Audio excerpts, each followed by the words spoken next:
আপনাদের সবাইকে স্বাগত। অনেকদিন পরে আবারও আসলাম।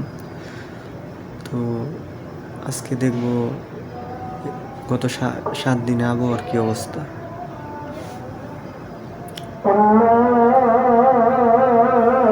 সারা দেশে তাপমাত্রা কমার আভাস, তার মানে ঠান্ডা কমার একটা আভাস পাওয়া গেছে। তেঁতুলায় 1 সপ্তাহ ধরে বইছে মধুর শীতবাহ। ঢাকার তাপমাত্রা নিয়ে জানাল আবহাওয়া অধিদপ্তর। ভোরে হালকা কুয়াশা পড়ার সম্ভাবনা, সপ্তাহের শেষে শীত পড়ার ইঙ্গিত। আবহাওয়ার কাটতে পারে ডিসেম্বরের মাঝামাঝি সময়।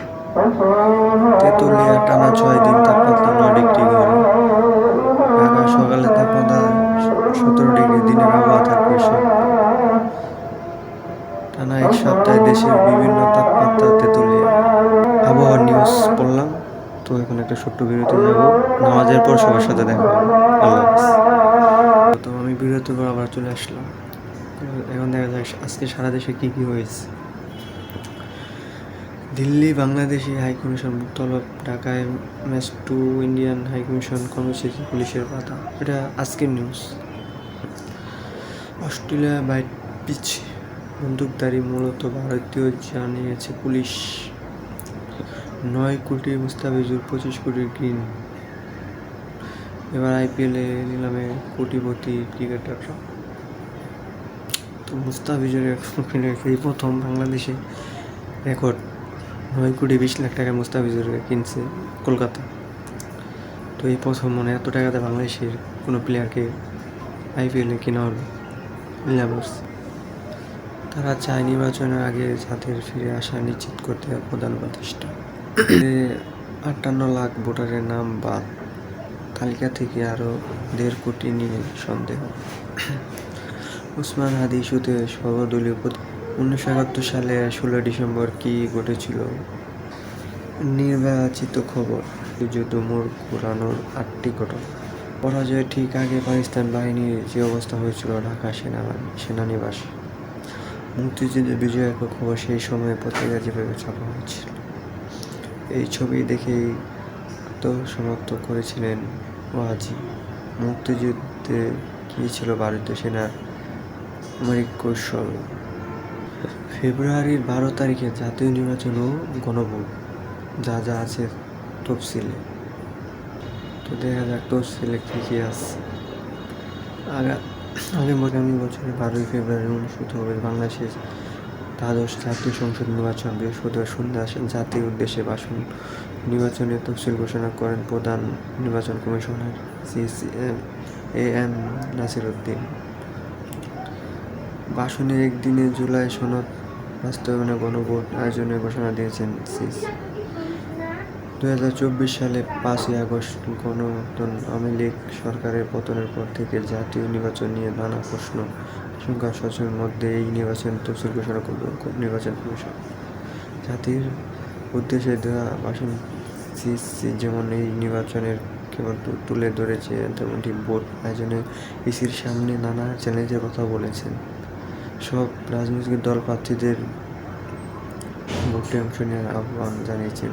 ভোটারদেরও নিবন্ধন ভোট কেন্দ্রে যাওয়ার আহ্বান জানান তিনি। দেশের ইতিহাসে প্রথমবারের মতো একই দিনে জাতীয় নির্বাচন ও গণভোট অনুষ্ঠিত হতে যাচ্ছে। জাতীয় নির্বাচনের ব্যালট হবে সাদা আর গণভোটের ব্যালট হবে গোলাপি। এবার নির্বাচনের দিনে গণভোট অনুষ্ঠিত হওয়ার ভোট গ্রহণের সময় ঘণ্টা বাড়িয়ে সকাল 8:30 থেকে বিকেল 4:30 করা হয়েছে। রোজওয়াজ অনুযায়ী তফসিল ঘোষণা থেকে ভোট গ্রহণের দিনের মধ্যে 40 থেকে 45 দিনের বাধ্য থাকে। তবে এবার সেই সময় বাড়িয়ে করা হয় 2 মাস। তো এই ছিল বাংলাদেশের দ্বাদশ জাতীয় সংসদ নির্বাচনের তফসিলের কী কী ছিল। এবার নির্বাচনের কারা প্রার্থী হতে বা ভোট দিতে পারবে না।